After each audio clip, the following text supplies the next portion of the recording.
Imagine a business meeting. In this meeting, one employee, let's call him David, shares his insights on an upcoming project. The problem here arises from David's northern accent, which his colleagues perceive as less sophisticated. Because of this, David's ideas, despite being great, are consistently seen as unintelligent, therefore they are ignored by his colleagues. Now, let's picture another scenario. Take Kayla, a black woman in severe pain at a doctor's office. She describes her pain to the doctor. However, despite her genuine suffering, the doctor disregards Kayla's description of her own pain, as he is influenced by false stereotypes about black people's ability to endure more pain and hardship. What ties both Kayla and David's experiences together is that they have suffered what is called an epistemic injustice. Epistemic here means relating to knowledge. Therefore, an epistemic injustice refers to a wrong done to someone specifically in their capacity as a knower. The term epistemic injustice was coined by the philosopher Miranda Fricker in her 2007 book of the same name. In her work, Fricker identifies two distinct types of epistemic injustice. Firstly, there's testimonial injustice. This occurs when a person's testimony or sharing of knowledge is deemed less credible or not credible at all because of prejudices against that person's identity. Testimonial injustice occurs when someone doesn't believe or take what another person says seriously simply because of who they are or stereotypes about them, even if what they're saying is important or true. To make this more clear, let's return to Kayla and David.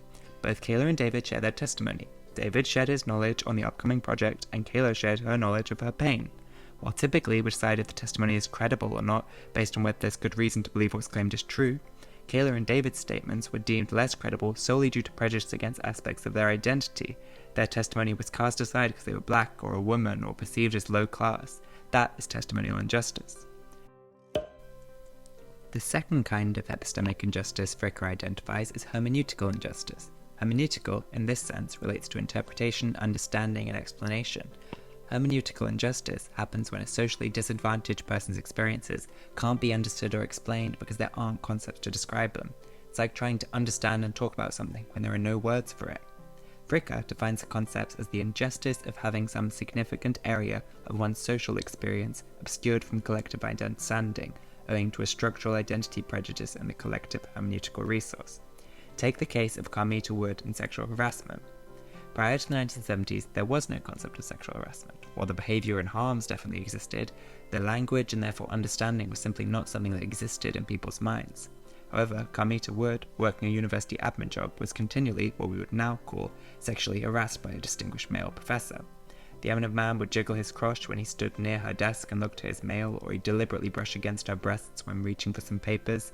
He cornered her in the elevator and planted some unwanted kisses on her mouth. This continual harassment led Carmita to have physical symptoms caused by anxiety and stress, request a transfer, and ultimately quit her job.